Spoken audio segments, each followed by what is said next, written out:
Hi friends, welcome to my channel Sri fashion and beauty.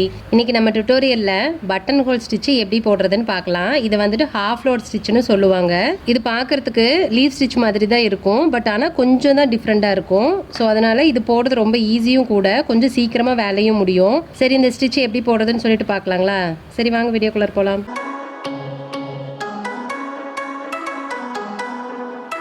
இப்போ button whole stitch போடுறதுக்கு நான் இந்த மாதிரி 2 லீஃப் வரைஞ்சிட்டு சென்டரில் வந்துட்டு ஒரு கோடு போட்டுக்கோங்க. So button whole stitch first போடுறப்ப உங்களுக்கு வந்து அந்த சென்டர் கரெக்டாக வராது. ஸோ அதனால் வந்துட்டு ஃபஸ்ட்டு கோடு போட்டுக்கோங்க.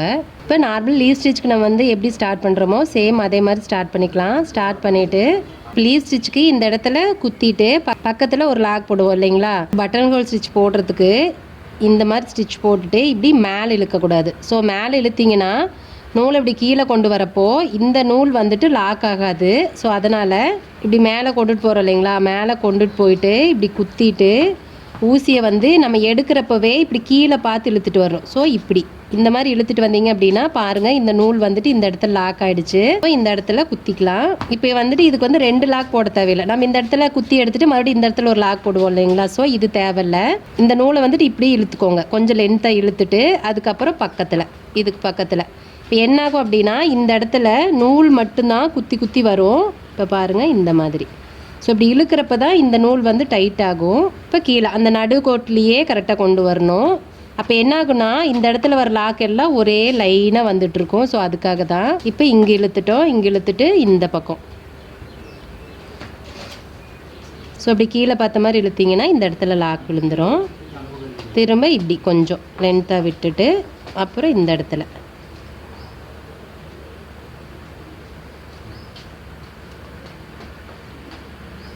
இந்த மாதிரி அப்புறம் பக்கத்தில்.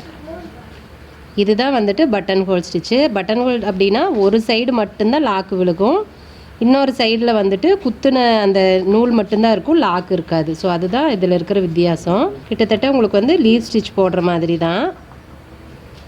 இதுவும் அதே மாதிரி தான். நீங்கள் அந்த கிராஸுக்கு தகுந்த மாதிரி கீழே லாக் கொண்டு வந்துக்கணும்.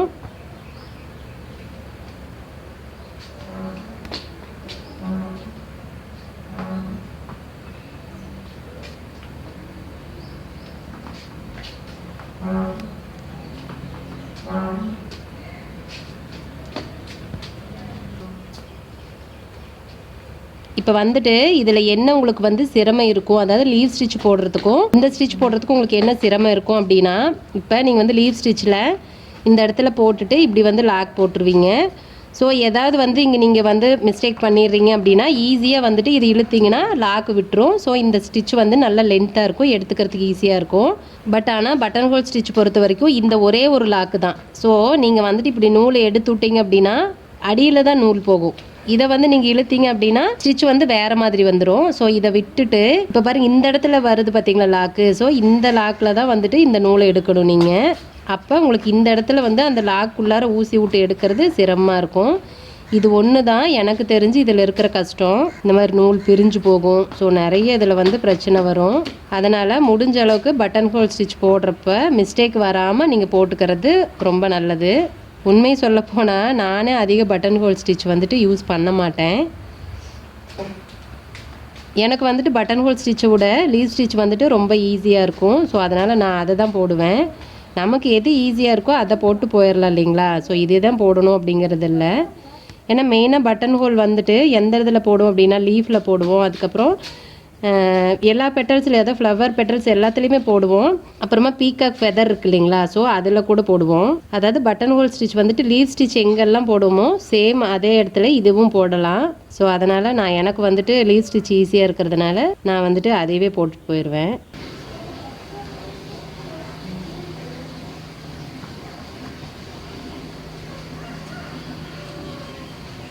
ஸோ நான் முடிச்சிட்டேன். இதே த்ரெட்லேயே நான் வந்து அவுட்லைன் கொடுத்துக்கிறேன்.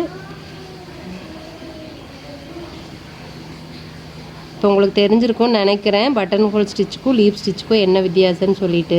இதை நீங்கள் நல்லா ப்ராக்டிஸ் பண்ணிட்டீங்கன்னா லீவ் ஸ்டிச்சை விட பட்டன் ஹோல் ஸ்டிச் வந்து உங்களுக்கு ஈஸியாக இருக்கும். ஏன்னா நீங்கள் 2 இடத்துல லாக் போட தேவையில்லை, ஒரு இடத்துல லாக் போட்டால் போதும்.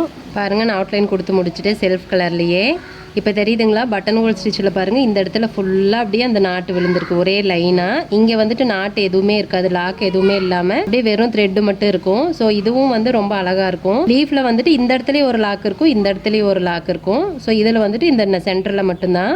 ஸோ அதுக்காக தான் சொன்னேன் சென்டரில் வந்துட்டு ஒரே மாதிரி கொண்டுட்டு வரணும் அப்படின்னு. இல்லாட்டினா இந்த லாக் வந்து தள்ளி தள்ளி போச்சு அப்படின்னா அது பார்க்கறதுக்கு ரொம்ப அசிங்கமாக தெரியும். இப்போ பட்டன் ஹோல் ஸ்டிச்லேயுமே 2 கலரில் வந்து லீஃப் போட முடியும். இந்த பக்கம் ஒரு கலர்லையும் இந்த பக்கம் ஒரு கலர்லையும் 2 கலர்லேயும் லீஃப் போடலாம். இப்போ பட்டன் ஹோல் ஸ்டிச்லேயும் அவுட்லைன் கொடுத்துட்டு அதுக்கப்புறம் ஃபில் பண்ணலாம். இப்போ அதே மாதிரி உங்களுக்கு இதில் அவுட்லைன் கொடுத்துட்டு ஃபில் பண்ணி காட்டுறேன் பாருங்கள். இப்போ பாருங்கள், இந்த லீஃபில் வந்துட்டு நான் டபுள் லைன் செயின் ஸ்டிச் கொடுத்து அவுட்லைன் கொடுத்துருக்கேன். இப்போ இதில் வந்துட்டு நம்ம பட்டன் ஹோல் ஸ்டிச் எப்படி போடுறதுன்னு பார்க்கலாம். இப்போ வந்து இந்த இடத்துல த்ரெட் எடுத்திருக்கேன். ஸோ இங்கேருந்து போட்டுட்டு இந்த இடத்துல இப்போ வந்து நம்ம வந்து மேலே ஒரு லாக் போட போகிறதில்ல.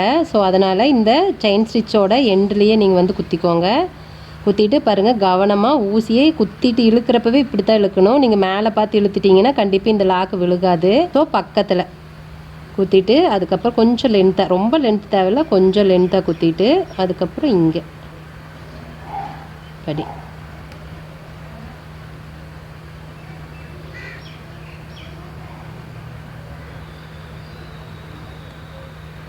நீங்கள் கவனிக்க வேண்டியதே மெயினாக இந்த லாக்கு தான். கண்டிப்பாக மேலே பார்த்து இழுத்துட்டீங்க அப்படின்னா கீழே வந்து வரவே வராது. இப்போ பாருங்கள், நான் காட்டுறேன். இப்படி மேலே நான் இழுத்துட்டேன், திரும்ப இந்த ஊசி இழுக்கிறப்ப நூல் இழுக்கிற பார்த்தீங்களா, இந்த லாக்கு இழுக்கல பார்த்தீங்களா. ஸோ அதுதான் வந்துட்டு நம்ம மெயினாக கவனமாக பார்க்கணும். அதனால் குத்தி ஊசியை எடுக்கிறப்பவே இப்படி பார்த்து தான் எடுக்கணும்.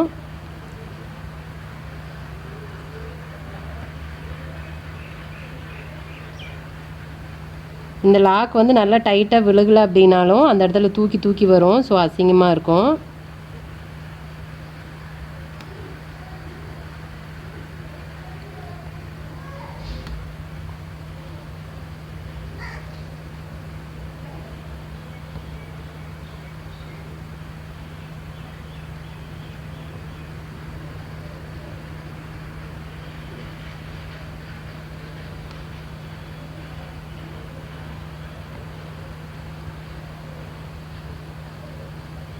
நான் லாஸ்ட் வீடியோவில் லீஃப் ஸ்டிச்சில் வந்துட்டு கேப் விட்டு எப்படி போடுறது அப்படின்னு சொல்லிட்டு காட்டியிருப்பேன். அதான் லீஃப் வந்து அடைச்சி போடுறது ஒன்றும், கேப் விட்டு போடுறது ஒன்றும் எப்படின்னு சொல்லி காட்டியிருப்பேன். நீங்கள் கேப் விட்டு போடுறது அந்த லீஃப் ஸ்டிச்சில் போடுறத விட இந்த மாதிரி பட்டன் ஹோல் ஸ்டிச்சில் போட்டிங்க அப்படின்னா இன்னும் சூப்பராக வரும். இப்போ பாருங்கள், கொஞ்சம் நான் கேப் விட்டு விட்டு தான் போட்டுட்ருக்கேன். இதில் தெரியுது பாருங்கள். ஏன் அப்படின்னா நம்ம வந்து இப்படி இழுக்கிறப்ப ஒரே லைன் மட்டும்தான் வரும். இதே வந்து நம்ம லீஃப் ஸ்டிச் போட்டோம் அப்படின்னா இப்படி கொண்டுட்டு போகிறது ஒன்றுமே, அதுக்கப்புறம் இங்கே இன்னொரு லாக் போட்டுட்டு திரும்ப இழுக்கிறப்ப 2 லைன் வரும். ஸோ அது வந்து நல்லா திக்காக தெரியும். பட் இது வந்துட்டு ஒரே லைனில் வர்றதுனால அதிகமாக திக்காக இருக்காது. ஸோ அதனால் இந்த மாதிரி நீங்கள் பட்டன் ஹோல் ஸ்டிச்சில் இந்த மாதிரி கேப் விட்டு போடுங்க. அதை விட இந்த லுக் வந்து நல்லாயிருக்கும். பட் அதுலேயும் போடலாம், போடக்கூடாதுனால எதுவுமே கிடையாது. நான் வந்து உங்களுக்கு ஒரு ஐடியா கொடுக்குறேன், அதுலேயும் இதில் போட்டால் நல்லாயிருக்கும் அப்படின்னு சொல்லிட்டு. அவ்வளோதான், போதும். இந்த இடத்துல நம்மளுக்கு இந்த கேப் இருக்கட்டும். ஏன்னா நம்ம கேப் விட்டு போடுறதுனால இந்த கேப் அப்படியே இருக்கட்டும். ஸோ இங்கே வந்து எண்டு நாட் போட்டுக்கிறேன். இப்போ நீங்கள் கேட்கலாம், இந்த இடத்துல வந்து நம்ம இந்த எஜ்ஜில் தானே கொண்டு வந்து விட்டுருக்கோம், எண்டு நாட்டுங்கிறது இப்படி கீழே தானே போடுவோம், எப்படி போடுறது அப்படின்ட்டு. இப்போ பாருங்க, நான் இந்த சைடில் தான் போட்டிருக்கேன். எண்டு நாட்டுங்கிறது நம்ம இந்த கீழேயே தான் கொண்டுட்டு வரணும் அப்படிங்கிறது இல்லை. எந்த இடத்துல நம்மளுக்கு கேப் இருக்கோ அந்த இடத்துல நம்ம போட்டுக்கலாம். ஸோ எனக்கு இங்கே கேப் இருந்ததுனால நான் இங்கே போட்டுக்கிட்டேன். பாருங்கள், அவ்வளோதான். எவ்வளோ நீட்டாக வந்திருக்கு பாருங்கள். இப்போ பாருங்கள், இந்த கேப்பாக இருக்கிறதுக்கு பார்க்கறதுக்கு ரொம்ப க்யூட்டாக இருக்குது. அதே மாதிரி இந்த சென்டரில் வர நாட்டும் ஒரே நேராக வருது. ஸோ இதே மாதிரி நீங்களும் போட்டு பாருங்கள். கண்டிப்பாக இது வந்துட்டு உங்களாலையும் போட முடியும். என்னன்னா, நீங்கள் வந்து லீவ் ஸ்டிச் போடுறத விட பட்டன் ஹோல் ஸ்டிச்சுக்கு கொஞ்சம் ப்ராக்டிஸ் அதிக தேவைப்படும். எதுக்காக அப்படின்னா, இந்த ஊசி வந்துட்டு இப்படி கீழே பார்த்த மாதிரி இழுத்துட்டு வரணும். அது எடுத்தோன்னே கண்டிப்பாக வராது. நீங்கள் நல்லா ப்ராக்டிஸ் பண்ண தான் கண்டிப்பாக அது வரும். ஏன்னா நான் கற்றுக்கிறப்பே அப்படித்தாங்க. எனக்கு வந்துட்டு ஐயோ பட்டன் ஹோல் ஸ்டிச் உண்மையாலே எனக்கு வரவே இல்லை, ரொம்ப சிரமப்படுவேன். ஒரு 2 லைன் போட்டிருப்பேன், 3வது லைனில் கண்டிப்பாக வராது. அப்புறம் இங்கே தூக்கி தூக்கி வரும். ஐயோ என்னடா இப்படின்னு ரொம்ப கஷ்டமாக தான் இருந்துச்சு. ஆனால் ரொம்ப ப்ராக்டிஸ் தேவைப்பட்டுச்சு எனக்கு இது கற்றுக்கிறப்போ. ஸோ அதனால் உங்களுக்கும் கண்டிப்பாக அந்த மாதிரி தேவைப்படலாம். ஆனால் நீங்கள் வந்துட்டு வரலையே அப்படின்னு சொல்லிட்டு நிறுத்தாமல் கண்டிப்பாக ட்ரை பண்ணிக்கிட்டே இருங்க. கண்டிப்பாக உங்களாலே பண்ண முடியும். ஓகேங்க, இந்த வீடியோ பார்த்துட்டு பட்டன் ஹோல் ஸ்டிச் வந்து எப்படி போடணும் அப்படின்னு சொல்லிட்டு நீங்கள் தெரிஞ்சிருப்பீங்கன்னு நான் நம்புகிறேன். கண்டிப்பாக நீங்களும் இதே மாதிரி ட்ரை பண்ணி பாருங்கள். விடாமல் நீங்கள் வந்து ப்ராக்டிஸ் பண்ணிக்கிட்டே இருங்க. கண்டிப்பாக உங்களாலே முடியும். ஓகே, இந்த வீடியோ உங்களுக்கு யூஸ்ஃபுல்லாக இருக்குன்னு நீங்கள் நினச்சிங்க அப்படின்னா வீடியோ லைக் பண்ணுங்கள், உங்கள் ஃப்ரெண்ட்ஸ்க்கெலாம் ஷேர் பண்ணுங்கள். கண்டிப்பாக உங்களோட கமெண்ட்ஸ் எதுவாக இருந்தாலும் கமெண்ட் பாக்ஸில் தெரிவிங்க. என்னோட வீடியோஸ் பார்த்து நீங்கள் ஆரி கற்றுட்டு இருக்கீங்க அப்படின்னா ஃபஸ்ட்டு சேனலை சப்ஸ்கிரைப் பண்ணிக்கோங்க. பக்கத்தில் பாருங்கள் ஒரு பெல் ஐக்கன் வரும், அதையும் கிளிக் பண்ணிக்கோங்க. அப்போ தான் நான் எப்போல்லாம் வீடியோஸ் போடுறனோ அப்போல்லாம் உங்களுக்கு நோட்டிஃபிகேஷன் வந்துடும். ஸோ என்னோட வீடியோஸை நீங்கள் வந்து மிஸ் பண்ணாமல் பார்க்க முடியும். ஓகே ஃப்ரெண்ட்ஸ், இந்த வீடியோ இதோட முடியுது. நான் இன்னொரு வீடியோவில் உங்களை மீட் பண்ணுறேன். பாய், தேங்க்யூ.